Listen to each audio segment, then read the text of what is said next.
الرحمن الرحیم مالک یوم الدین ایاک نعبد و ایاک نستعین اہدنا الصراط المستقیم صراط الذین انعمت علیہم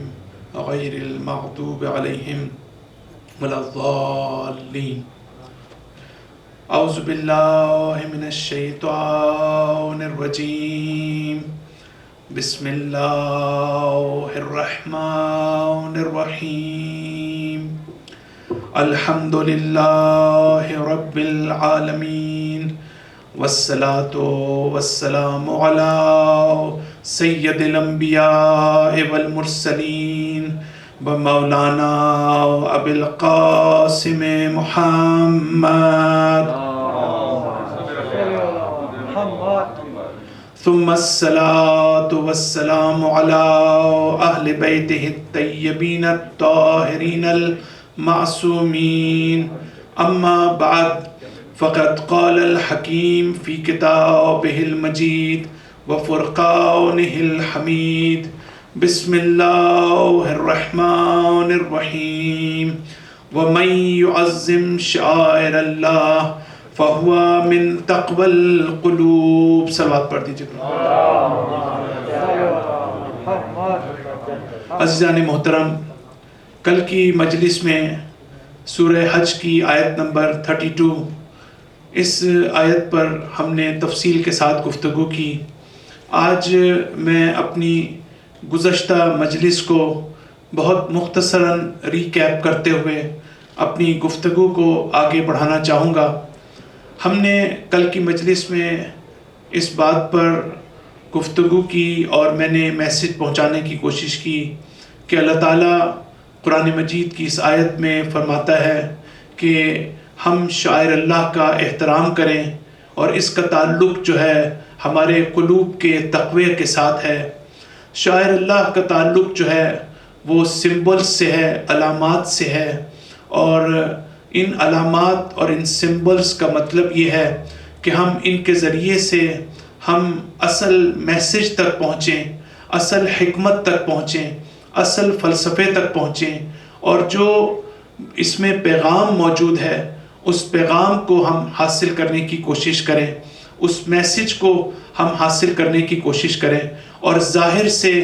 باطن کی طرف اپنی زندگی میں ہم اپنے سفر کا آغاز کریں۔ اس لیے کہ جب ہم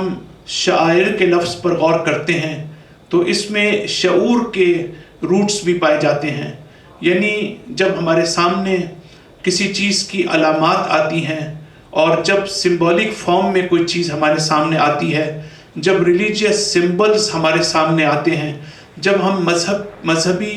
آداب و رسوم کو انجام دیتے ہیں، تو وہاں پر ہمیں غور و فکر کرنے کی ضرورت ہے۔ ہمیں وہاں پر اپنا شعور اور عقل و تدبر کے ساتھ کام لینے کی ضرورت ہے تاکہ ہم اصل میسج تک پہنچ جائیں۔ اگر ہم غور و فکر نہیں کریں گے، اگر ہم تفکر اور تدبر نہیں کریں گے، تو ہم اس اصل پیغام تک پہنچنے کی بجائے ہم سرفیس پر اور ظاہر میں ہی باقی رہیں گے۔ یہ سمبلز ہمارے سامنے موجود ہیں، آپ کے سامنے علم ہیں، یہ سمبلز ہیں، ریلیجیس سمبلز ہیں۔ اس میں بھی اس کے پیچھے ایک میسج موجود ہے۔ ہمارے ہاں افراد کے مختلف درجات ہیں۔ اللہ تعالیٰ کہتا ہے کہ ہر شخص کو اس کے درجات کے مطابق میں ثواب اور جزا دوں گا۔ میں جتنا آپ کا لیول ہوگا، جتنا آپ کا درجہ ہوگا، اس درجے کے مطابق آپ کو جو ہے قیامت میں اللہ تعالیٰ ریوارڈ دے گا، آپ کو ثواب دے گا۔ کچھ لوگ ہو سکتا ہے ان کے لیے یہی سمبلز اہم ہوں، ہو سکتا ہے کہ وہ انہی سمبلز کو اس سے آگے اور اس سے پیچھے وہ نہ دیکھنا چاہتے ہوں، اور وہ سمجھتے ہوں کہ یہی ہمارے لیے ہماری عاقبت کو بخیر کرنے کا باعث بنے گا۔ لیکن جو لوگ صاحبان فکر ہیں، جو حقیقی معنی میں مومن ہیں اور متقی ہیں اور پرہیزگار ہیں، وہ ان سمبلز کے پیچھے امام حسین علیہ السلام کے اس مشن کو، آپ کے اہداف و مقاصد کو، آپ کی قربانی کو، آپ کے بعد آپ کی بہن سیدہ زینب سلام اللہ علیہا کے اس راستے کو سمجھنے کی کوشش کرتے ہیں۔ یہ ان کے لیے اہم ہے، اس میں وہ دلچسپی لیتے ہیں، اس سے وہ محبت رکھتے ہیں۔ کبھی کبھی انسان کو جو ہے وہ اس بات سے کوئی دلچسپی نہیں ہوتی کہ اس کے پیچھے ڈیپتھ ہے یا نہیں ہے، گہرائی کتنی ہے،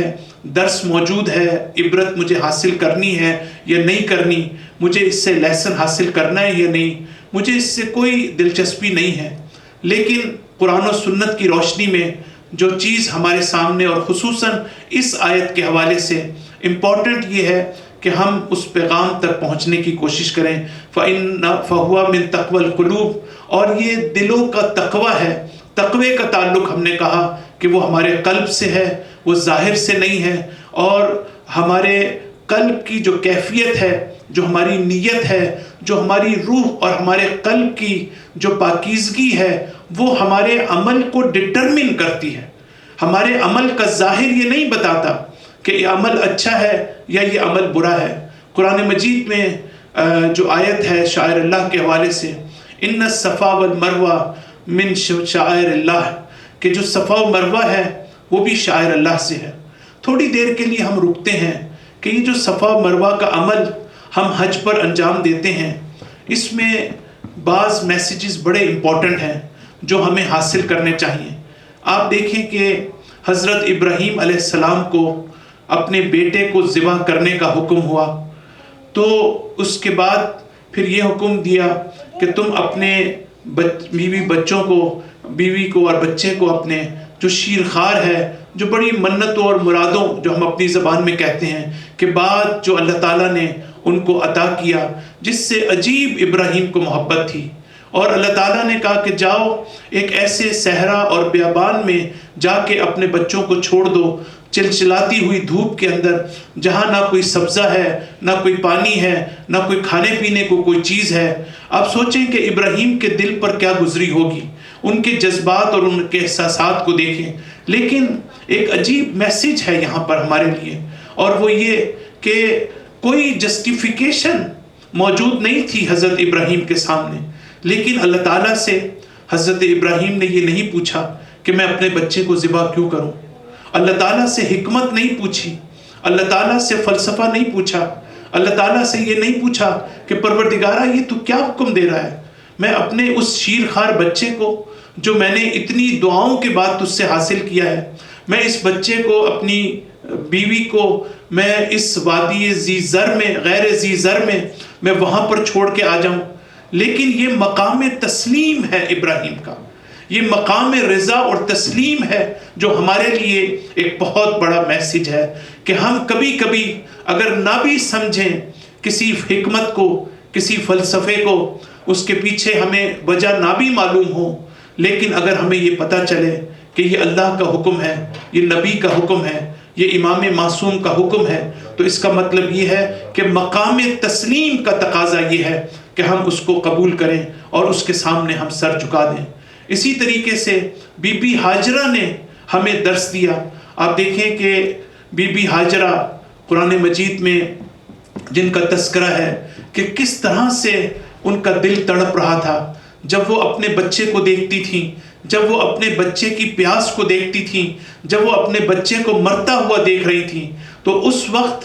حضرت بی بی ہاجرہ نے جو ہے ایک پہاڑی سے دوسری پہاڑی اور دوسری پہاڑی سے پہلی کی طرف جو ہے وہ اس طرح سے بھاگنا شروع کیا کہ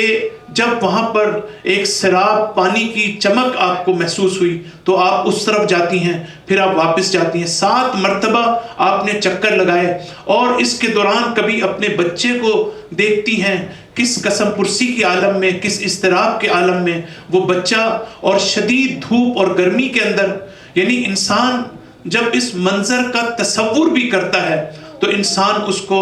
تصور سے، اس کو ویژوالائز کرنے سے انسان جو ہے وہ کانپ جاتا ہے۔ لیکن بی بی ہاجرہ نے ہم سب کو 2 یا 3 بڑے امپورٹنٹ میسیجز دیے ہیں۔ ایک میسیج یہ ہے کہ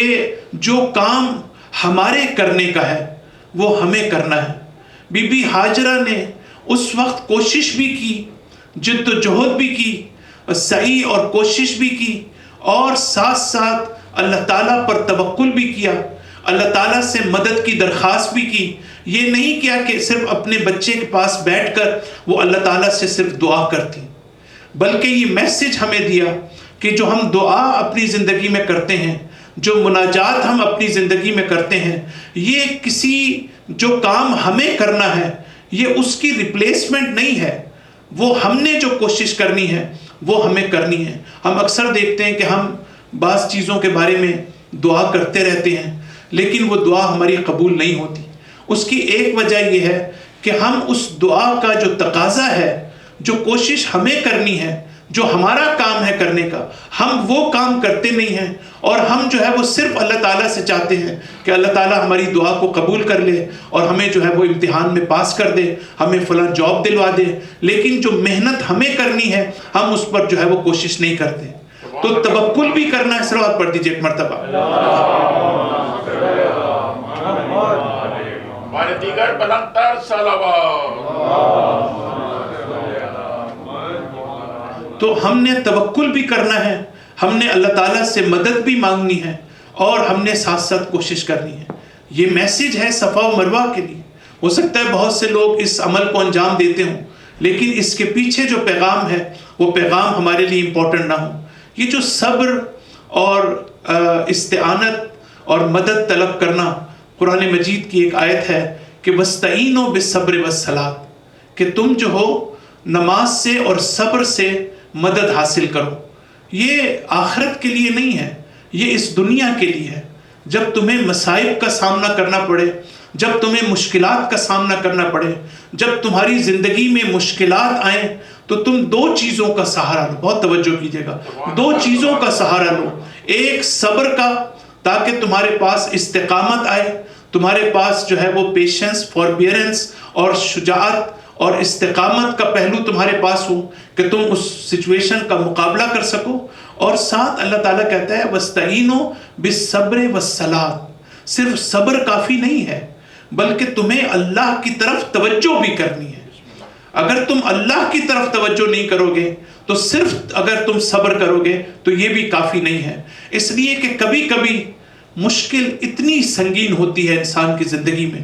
اتنا غم و اندوہ کا سامنا کرنا پڑتا ہے، اتنے سخت مصائب کا سامنا کرنا پڑتا ہے، ان مصائب کا مقابلہ صرف صبر کی طاقت نہیں کر سکتی جب تک کہ آپ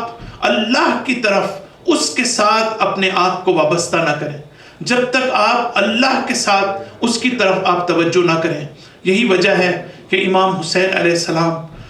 شب عاشور اپنی بہن زینب کو یہ نصیحت کرتے ہیں، اور حضرت زینب سلام اللہ علیہ کی کربلا سے کوفہ اور کوفے سے شام تک کی اس جد و جہد میں ان دونوں پہلوؤں کو آپ دیکھیں گے۔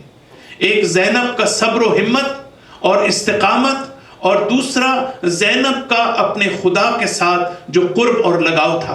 امام حسین شب عاشوری کہتے ہیں کہ بہن زینب لا تنسینی فی نافلۃ اللیل، زینب مجھے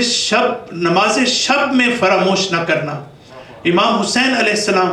انڈائریکٹلی حضرت زینب کو میسیج دے رہے ہیں کہ جب تک تمہارا رابطہ تمہارے خدا کے ساتھ رہے گا تمہیں دنیا کی کوئی طاقت شکست نہیں دے سکتی، تمہیں دنیا کی کوئی طاقت تمہارا سر نہیں جھکا سکتی۔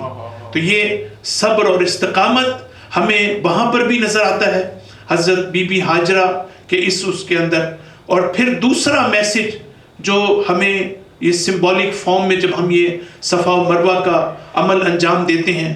اور وہ یہ ہے کہ خوف اور رجا۔ بی بی ہاجرہ نے ہمیں یہ اہم پرنسپل ہمیں بتایا کہ ہم اپنی زندگی میں خوف کا شکار بھی ہوں لیکن ساتھ ساتھ امید بھی رکھیں، ساتھ ساتھ اللہ کی رحمت پر ہماری امید بھی ہونی چاہیے۔ یہ جو خوف و رجا، فیئر اور ہوپ ہے، یہ ہمارے لیے بہت امپورٹنٹ ہے ہماری زندگی کے اندر، کہ اگر ہم صرف امید رکھیں اور صرف ہم اس بات پر خوش ہوں کہ اللہ تعالیٰ کی رحمت شامل حال ہوگی، ائمہ کی شفاعت ہمارے شامل حال ہوگی، لہٰذا ہم ہر بات پر خوش رہیں اور ہمارے اندر خوف ختم ہو جائے، یہ بھی ناقابل قبول ہے قرآن و سنت کی نگاہ میں۔ اور اگر ہم حد سے زیادہ خوف میں مبتلا ہو جائیں اور ہم یہ سوچیں کہ ہم نے تو اتنے گناہ کیے ہیں، اللہ تعالیٰ تو ہمیں معاف نہیں کرے گا، اللہ تعالیٰ تو ہماری بخشش نہیں کرے گا۔ میں نے اپنی زندگی میں کثرت سے ان پیشنٹس کو دیکھا ہے، ان مریضوں کو دیکھا ہے جن ڈائنگ پیشنٹس کو دیکھا ہے کہ جو شدید کربناک کیفیت سے آخری وقت میں صرف اس لیے گزر رہے تھے، جب انہوں نے اپنے دل کا احوال میرے ساتھ شیئر کیا تو پھر مجھے پتا چلا کہ اتنا آخرت کا، عذاب کا، جہنم کا اتنا خوف ان کے دلوں میں بٹھا دیا گیا ہے کہ جس کی وجہ سے اب وہ چھوٹا سا گناہ جو انہوں نے ماضی میں کیا تھا اس کی وجہ سے وہ گلٹی فیل کر رہے ہیں، وہ ندامت کا احساس کر رہے ہیں، اور جس کی وجہ سے وہ انتہائی کربناک کیفیت میں مرنے کے موجود جس وقت ٹائم ہے ان کا، اس وقت میں نے ان کو سہارا دیا، ان کو سپورٹ دی، ان کو اسپریچول کیئر فراہم کی، اور میں نے کہا کہ جب آپ کسی بھی لمحے میں اللہ تعالیٰ کے حضور میں توبہ کرتے ہیں اور آپ اس بات پر کمٹ ہوتے ہیں کہ آپ دوبارہ اس گناہ کو انجام نہیں دیں گے، تو کوئی وجہ نہیں ہے کہ اللہ تعالیٰ ہمیں معاف نہ کرے، کوئی وجہ نہیں ہے کہ اللہ تعالیٰ اپنی رحمت کا نزول ہمارے اوپر نہ کرے۔ لہٰذا اس چیز نے اس مریض کو ایک عجیب کمفرٹ پرووائڈ کیا، ایک آرام و سکون اس کو جو ہے لہٰذا ہماری مجالس میں بھی بعض لوگ حد سے زیادہ عذاب خدا سے ڈراتے ہیں اور امید کے پہلو کو اور رحمت کے پہلو کو نظر انداز کر دیتے ہیں، اور بعض مذاہب میں صرف امید اور رحمت ہوتی ہے۔ یہ جو پرنسپل ہے اس کو ہمارے لیے ضروری ہے کہ اس میں اعتدال ہونا چاہیے، اس میں بیلنس ہونا چاہیے، نہ حد سے زیادہ ہمیں امیدوار ہونا چاہیے اور نہ حد سے زیادہ ہمیں جو ہے وہ خوف میں مبتلا ہونا چاہیے۔ صلوات پڑھ دیجئے ایک مرتبہ۔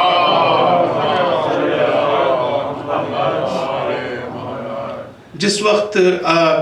ہم یہ دیکھتے ہیں کہ خوف اور رجا، امام جعفر صادق علیہ السلام کے پاس کوئی شخص آیا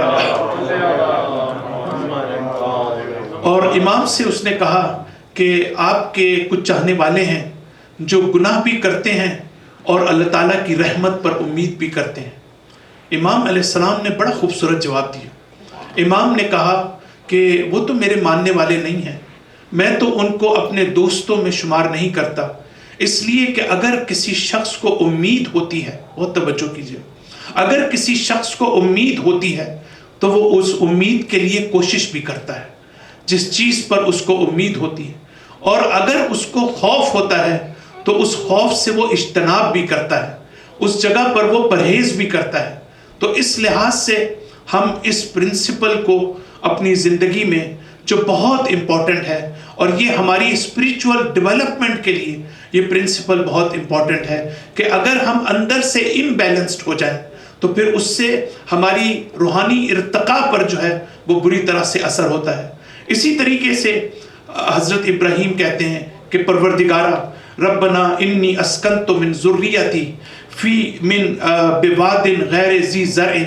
میں صرف اس لیے اپنے بچوں کو چھوڑے جا رہا ہوں اس صحرا میں تاکہ تیرا نام بلند ہو سکے،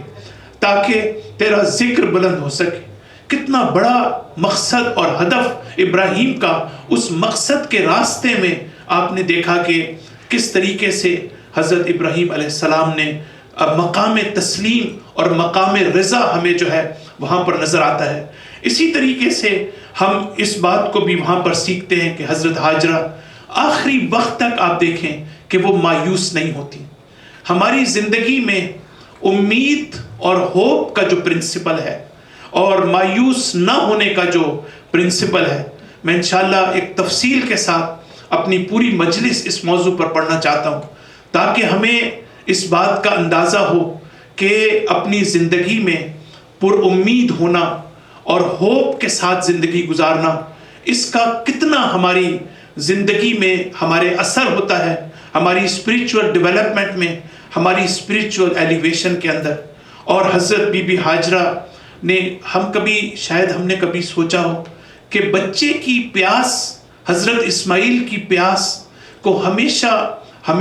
ہم اس کو ویژولائز کرتے ہیں، لیکن حضرت ہاجرہ خود بھی تو پیاسی تھی، کیا ہم نے سوچا؟ لیکن اس عشق اور اس محبت کی وجہ سے بی بی ہاجرہ نے اپنی تکلیف اور اپنی تشنگی کو فراموش کر دیا۔ گویا یہ بہت بڑا میسیج ہے ہمارے سے، جس سے ہم محبت کرتے ہیں، جس سے ہم عشق کرتے ہیں، اگر ہم واقعاً اہل بیت سے محبت کرتے ہیں، انبیاء سے محبت کرتے ہیں، قرآن سے محبت کرتے ہیں، خدا سے محبت کرتے ہیں، اگر یہ محبت حقیقی محبت میں تبدیل ہو جائے تو راستے میں آنے والی تمام مشکلات جو ہیں وہ آسان ہو جائیں۔ یہ جو ہم نماز پڑھتے ہیں، یہ دو قسم کے افراد ہیں جو نماز پڑھتے ہیں۔ ایک وہ ہیں کہ چونکہ حکم خدا ہے لہٰذا ہمیں نماز پڑھنی ہے، ورنہ ہم جنت سے محروم رہ جائیں گے، ورنہ ہم دوزخ میں چلے جائیں گے۔ ایسے نماز اور ایسی عبادت کو روایات میں غلاموں کی عبادت کہا جاتا ہے، جیسے غلام مجبوری کے تحت عبادت کرتے ہیں۔ ایسی عبادت جب انسان کرتا ہے تو اس عبادت میں تکلیف محسوس ہوتی ہے، صبح کو اٹھ کر نماز پڑھنے میں تکلیف محسوس ہوتی ہے، روزہ رکھنے میں گرمی میں تکلیف محسوس ہوتی ہے، صرف اس لیے کہ ہماری عبادت محبت اور عشق کی بنیاد پر نہیں ہے۔ لیکن جو امیر المومنین فرماتے ہیں کہ میں عبادت نہ جنت کی لالچ میں کرتا ہوں نہ جہنم کے خوف سے کرتا ہوں، پروردگارہ تیری محبت اور تجھے لائق عبادت سمجھتا ہوں، اس لیے میں تیری عبادت کرتا ہوں۔ صلوات پڑھ دیجئے ایک مرتبہ۔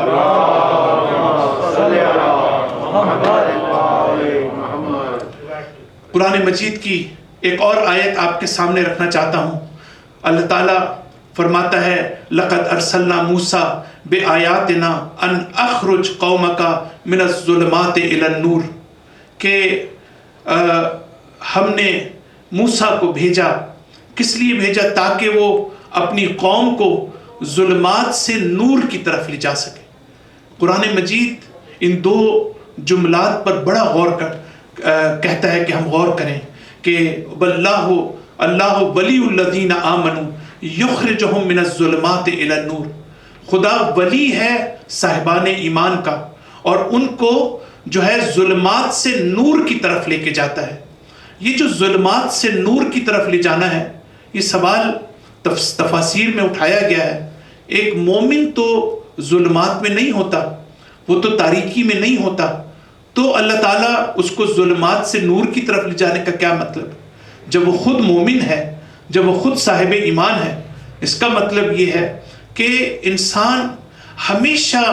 تاریکی اور ظلمت جو ہے اس کے ساتھ رہتی ہے۔ جس مقام تک آپ نہیں پہنچے ہیں اس مقام کے حوالے سے آپ تاریکی اور آپ ظلمت کے اندر ہیں، لہٰذا ہر لمحے ہمیں ظلمت سے نکلنے اور نور میں داخل ہونے کی ضرورت ہے۔ ظلمات سے نکلنا اور نور، آپ دیکھیں کہ ظلمت کی جمع اور پلورل ہے ظلمات، لیکن نور کی جمع ہے انوار، لیکن یہاں پر سنگولر لفظ استعمال ہوا ہے اس لیے کہ حق کا راستہ صرف ایک ہے، تاریکی کے راستے مختلف ہوتے ہیں، لیکن ظلمت اور کفر اور شرک کے راستے جو ہیں وہ مختلف ہوتے ہیں، لیکن جو نور کا راستہ ہے، جو حق کا راستہ ہے، وہ صرف ایک راستہ ہوتا ہے۔ لیکن یہاں جو چیز اہمیت کی حامل ہے وہ یہ ہے کہ ہم جب ہمارے سامنے یہ دو لفظ آتے ہیں کہ تاریکی، ڈارکنیس اور لائٹ، تو ہم یہ کہتے ہیں کہ ڈارکنیس وہی ہے جو دن اگر لائٹ چلی جائے تو اس سے تاریکی ہو جاتی ہے، اس سے ظلمت ہو جاتی ہے، اس سے اندھیرا ہو جاتا ہے، اور جب یہ بلب جل رہا ہوتا ہے اور سورج نکلا ہوتا ہے تو اس سے پوری دنیا میں روشنی ہوتی ہے اور کمرے میں بھی اس سے جو ہے وہ روشنی ہو جاتی ہے۔ تو نور اور ظلمت، تاریکی، اندھیرا اور اجالا، جب ہمارے سامنے یہ دو لفظ آتے ہیں تو ہم یہ سمجھتے ہیں اندھیرے سے مراد یہ والا اندھیرا ہے، ہم یہ سمجھتے ہیں روشنی سے مراد یہ والی روشنی ہے، لیکن اگر آپ تھوڑا سا غور کریں، اندھیرے کو اندھیرا کیوں کہتے ہیں، تاریکی کو تاریکی کیوں کہتے ہیں، اس کو برا کیوں تصور کیا جاتا ہے، روشنی کا اصل ایسنس کیا ہے، اس کی اصل روح کیا ہے، اندھیرا اس لیے اس کو اچھا سمجھا نہیں جاتا اس لیے کہ آپ اندھیرے میں کچھ دیکھ نہیں سکتے، آپ شک و تردید کا شکار ہوتے ہیں، آپ جو ہیں متذبذب ہوتے ہیں، آپ کو صحیح چیز نظر نہیں آتی، آپ صحیح فیصلہ نہیں کر سکتے، لیکن جب روشنی ہوتی ہے تو آپ ہر چیز کو دیکھ سکتے ہیں، آپ صحیح اور غلط کو تمیز دے سکتے ہیں۔ اسی طریقے سے اسپریچول کانٹیکسٹ کے اندر بھی جہالت جو ہے وہ حقیقی معنی میں تاریکی ہے، وہ حقیقی معنی میں ڈارکنیس ہے، اس لیے کہ جہالت کا مطلب یہ ہے کہ جہالت کے ہوتے ہوئے ہمیں کوئی چیز نظر نہیں آ سکتی. جہالت کے ہوتے ہوئے ہمیں کبھی بھی حق کا راستہ نظر نہیں آ سکتا. لہٰذا اس جہالت کو دور کرنا، تکبر کے ہوتے ہوئے ہم کبھی بھی اخلاقیات کو نہیں سیکھ سکتے، کبھی بھی ہم سچائی کو اور صداقت کو اور حق کو ہم نہیں پہچان سکتے.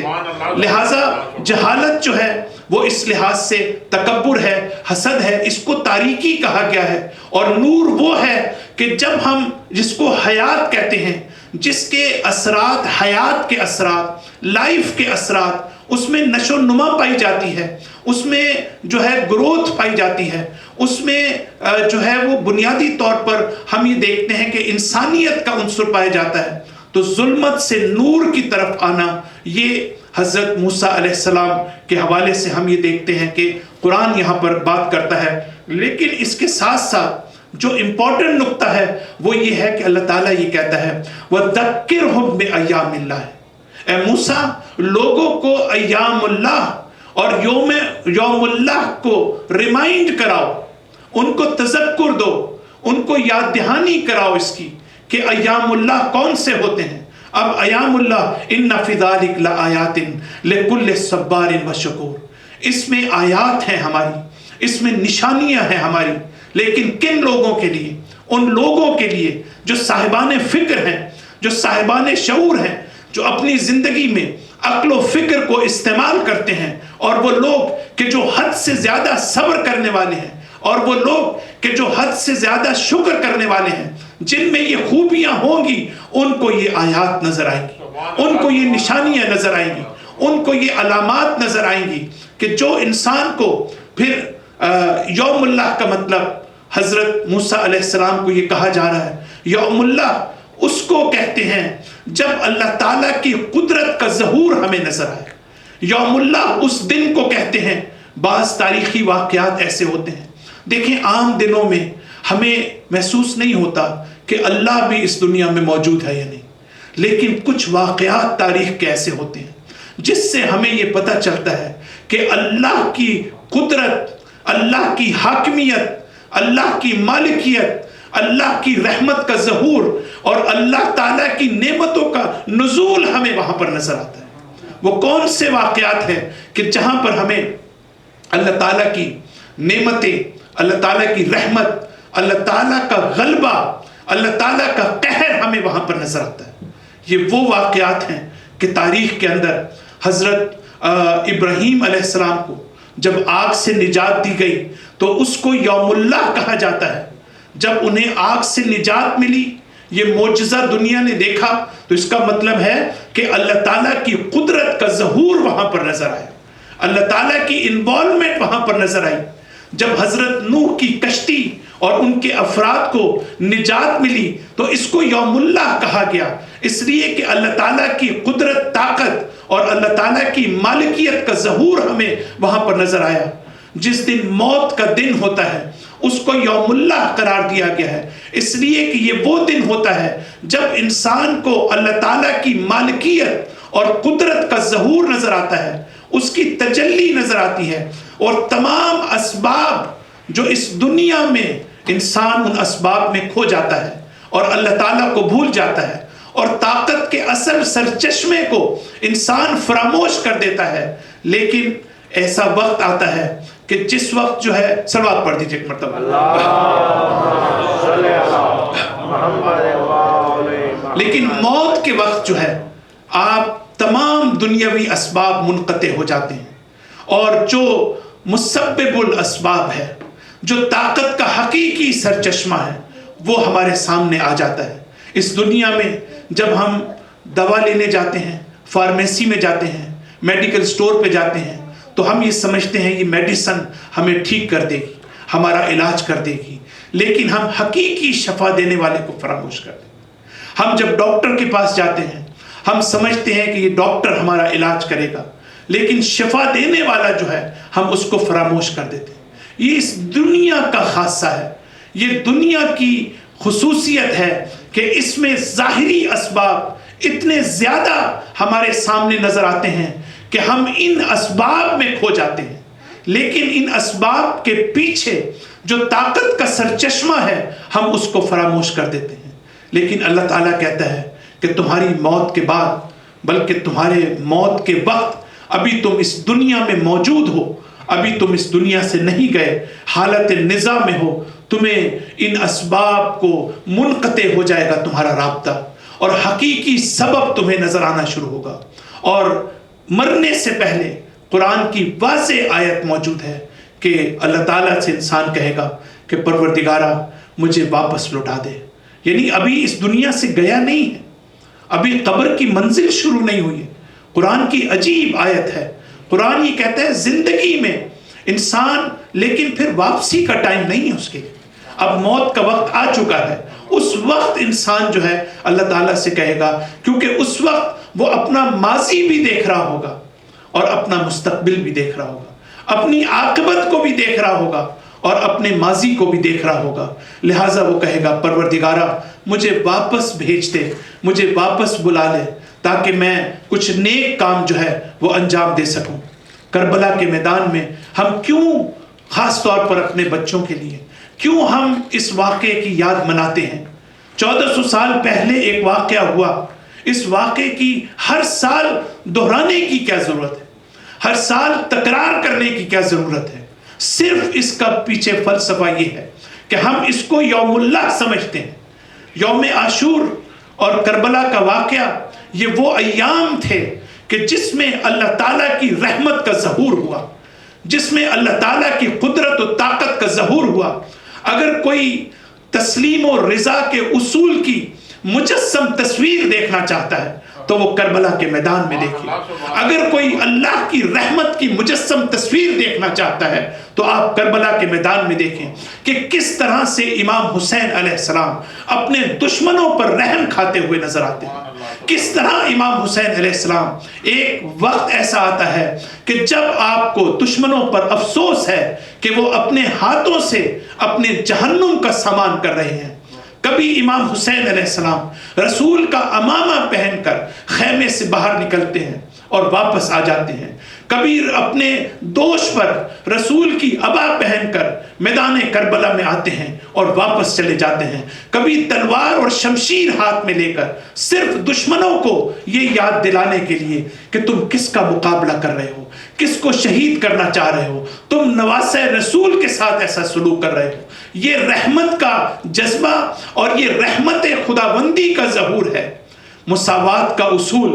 آپ نے دیکھنا ہے تو کربلا میں دیکھیں کس طرح سے حبشی غلام جون اور ترک رومی نامی غلام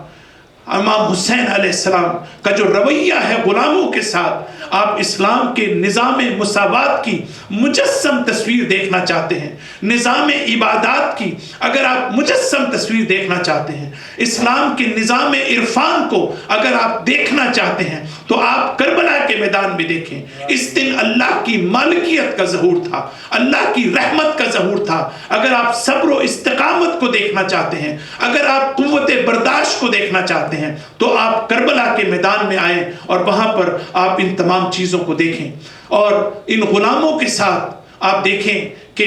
یہ غلام حبشی جون نامی غلام اپنے مولا کے قدموں میں گر جاتا ہے. مولا مجھے پتہ ہے آپ مجھے کیوں جنگ کی اجازت نہیں دے رہے، میں کہاں اور یہ شہادت کا مقام کہاں،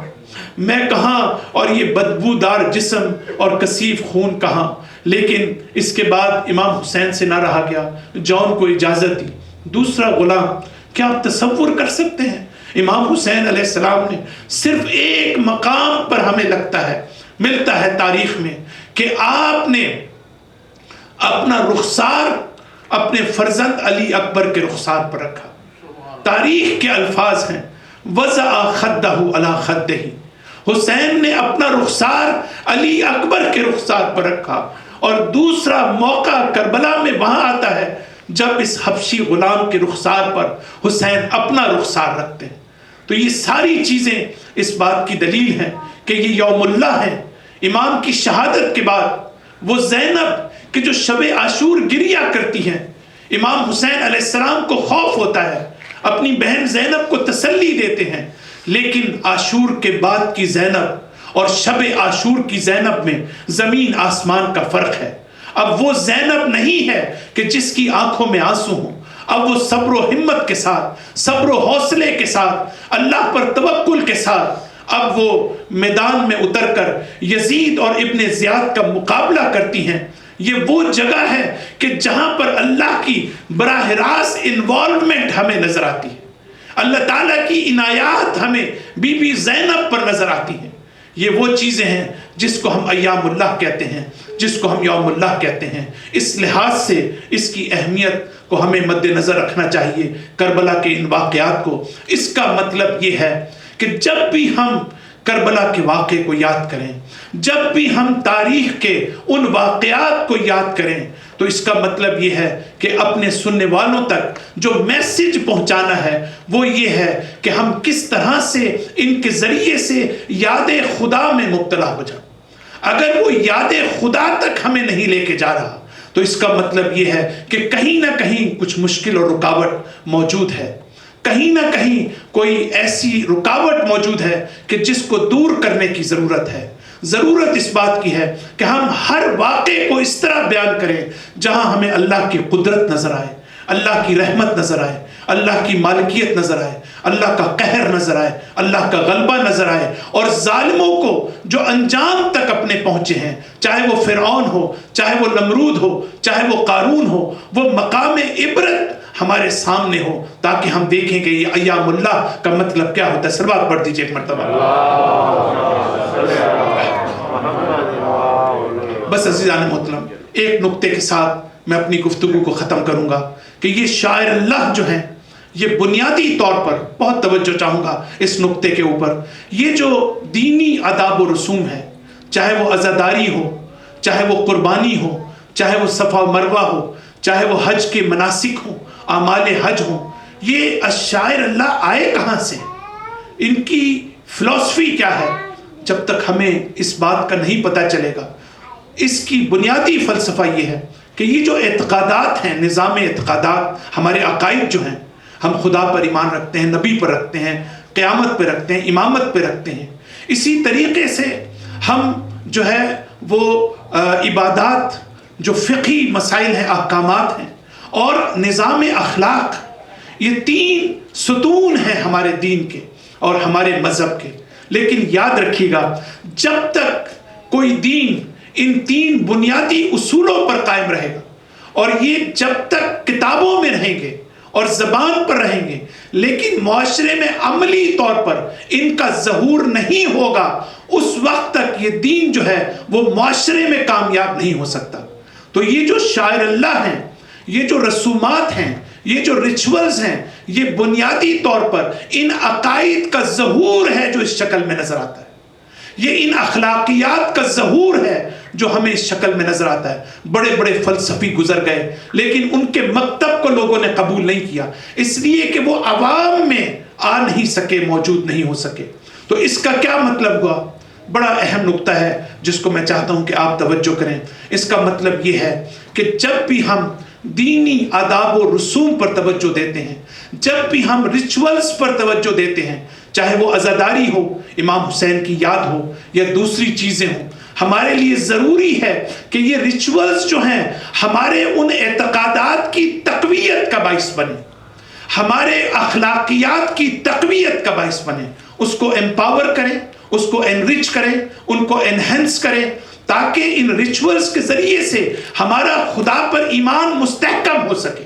ہمارا نبوت پر ایمان مستحکم ہو سکے، ہمارا آخرت پر ایمان مستحکم ہو سکے، اور ہم اپنے آپ کو اخلاقی لحاظ سے جو ہے ہم اپنی تربیت کر سکیں، اور اسپریچولی اپنے آپ کو جو ہے وہ ڈیولپ کر سکیں۔ اور یاد رکھیے گا، یہ جو ریچولز ہوتے ہیں یہ ایک چیز ہوتی ہے، اور ریچولسٹک ہونا جو ہے یہ ایک خطرناک چیز ہوتی ہے۔ ہمیں ریچولز پر توجہ دینی چاہیے، لیکن ریچولسٹک نہیں ہونا چاہیے۔ جب انسان ریچولسٹک ہو جاتا ہے تو اس کی عبادات عادت میں تبدیل ہو جاتی ہیں۔ جب انسان ریچولسٹک ہو جاتا ہے تو اس کو پیغام میں دلچسپی نہیں ہوتی، اس کو درس اور عبرت میں دلچسپی نہیں ہوتی، اس کو روح دین اور روح مذہب میں دلچسپی نہیں رہتی۔ لہٰذا اس سے باہر نکلنا بہت ضروری ہے۔ لیکن یاد رکھیے گا کہ دین کے جو آداب ہیں، جو ریچولز ہیں، یہ دین کی تقویت اور ان کو انرچ اور انہینس کرنے کے باعث بھی ہیں،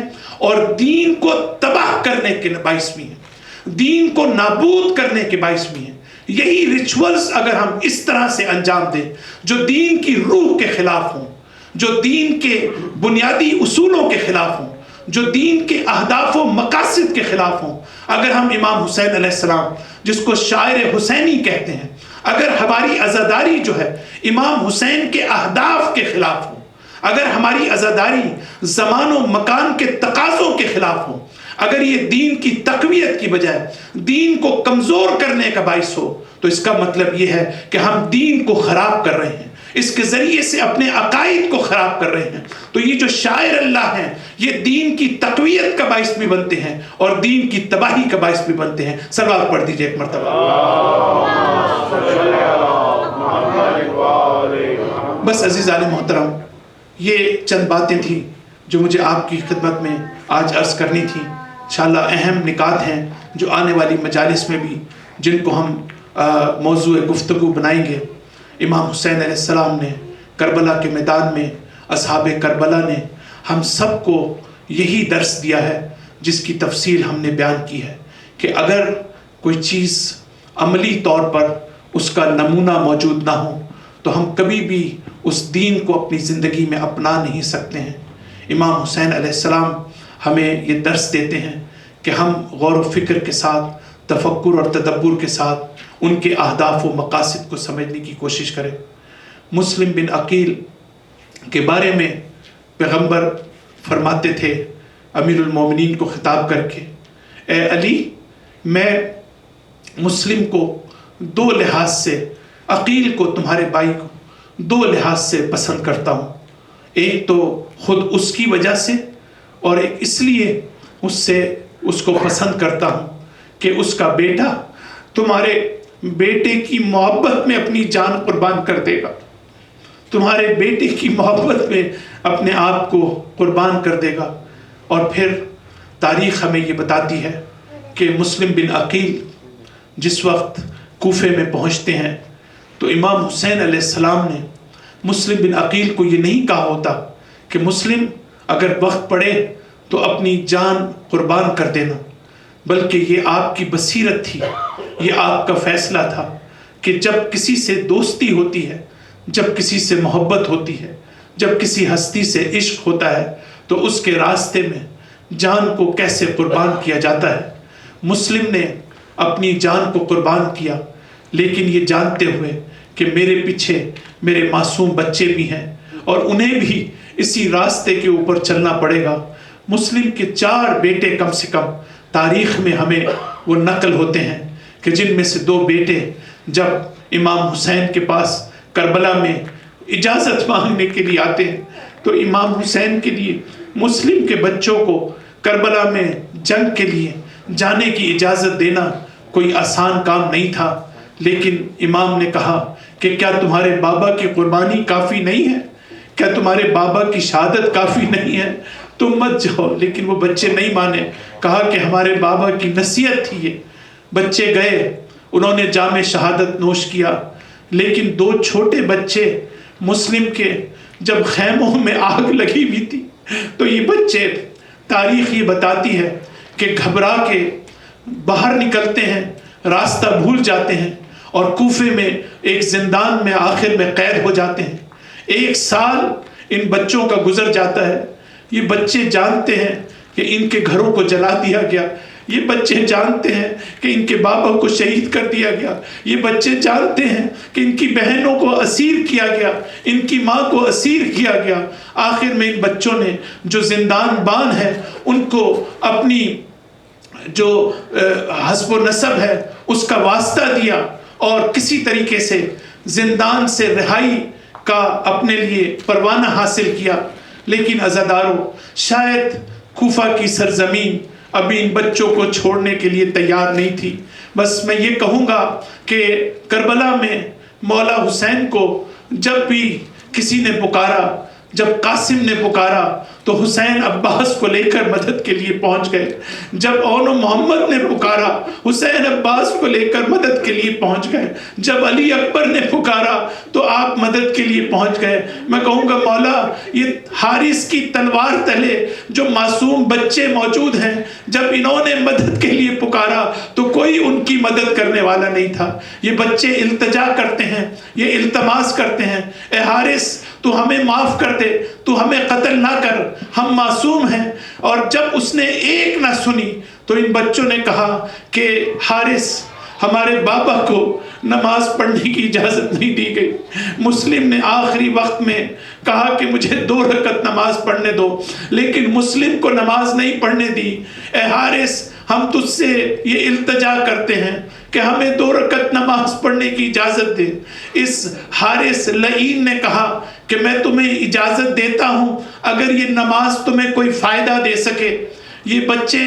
دریائے فرات کے کنارے پہنچتے ہیں، اپنے ننھے ننھے ہاتھوں کو دریائے فرات میں ڈالتے ہیں اور وضو کرتے ہیں. وضو کرنے کے بعد جب نماز پڑھتے ہیں سجدے سے اپنا سر اٹھاتے ہیں، اللہ کی بارگاہ میں دعا کرتے ہیں کہ پروردگارا ہمارے اور اس قاتل کے درمیان اپنے آپ کو حکم قرار دے. بس عزیزارو پھر وہ وقت آتا ہے کہ جب حارث بڑے بیٹے کا ہاتھ پکڑتا ہے، ہاتھ کا پکڑنا تھا، یہ چھوٹا بچہ کہتا ہے کہ اے حارث ابھی میں زندہ ہوں، میں اپنے بڑے بھائی کو قتل ہوتا نہیں دیکھنا چاہتا، تو پہلے میرا سر قلم کر دے. بس یہ سننا تھا. وہ چھوٹے کی طرف گیا. بڑے نے کہا ارے جب میں مدینہ سے نکلا تھا میری ماں نے اس چھوٹے بھائی کا ہاتھ مجھے پکڑایا تھا، اب میں نہیں دیکھ سکتا کہ تو چھوٹے بھائی کا سر قلم کرے. بس عزیزارو دیکھنے والی آنکھوں نے دیکھا کہ دونوں بچوں نے گلے میں ایک دوسرے کے باہیں ڈال لی اور اس ظالم کی تلوار چلی. دونوں کے سر قلم ہوئے اور پھر دریائے فرات کے سپرد ان کی لاشیں ہوئیں. اور جب یہ حارث ابن زیاد کے پاس پہنچا، ابن زیاد نے کہا کہ حارث میں نے تمہیں کب کہا تھا ان معصوم بچوں کو تم قتل کرو؟ میں نے کہا تھا زندہ لے کر آؤ. اس کے بعد ابن زیاد نے حارث سے پوچھا اے حارث تم مجھے بتاؤ تم نے کیسے قتل کیا؟ کہا حارث نے اے ابن زیاد جب میں ان کو قتل کر رہا تھا تو بچے مجھ سے التجا کر رہے تھے،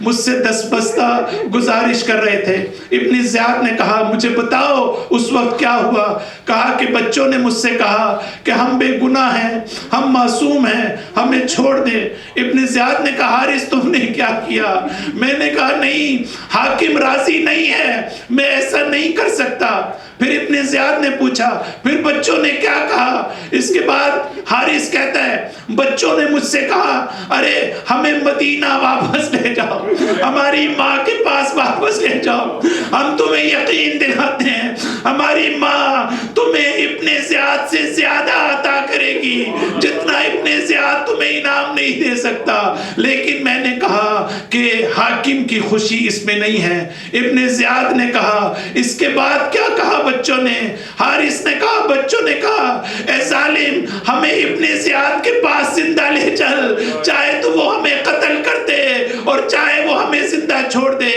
لیکن اس کے باوجود میں نے ایسا نہیں کیا. عزیزارو اس کے بعد جب حارث سے پوچھا بچوں نے مجھ سے نماز کی التجا کی، میں نے نماز پڑھنے کی اجازت دی، بس یہ سننا تھا. تو ابن زیاد نے حارث کا سر قلم کر دیا اور کہا کہ جا ان بچوں کی دعا قبول ہو گئی. لیکن عزیزارو تاریخ میں یہ بھی لکھا ہے، ہمارے علماء یہ کہتے ہیں کوفے میں یہ حدیث عام طور سے مشہور تھی، جس جگہ پر دریائے فرات کے کنارے ان بچوں کو قتل کیا گیا وہاں ہر شام ایک بی بی کالی چادر میں آتی تھی، بچوں پر روتی تھی اور یہ کہتی تھی خدایا میرے بچوں کو کس جرم میں قتل کیا گیا.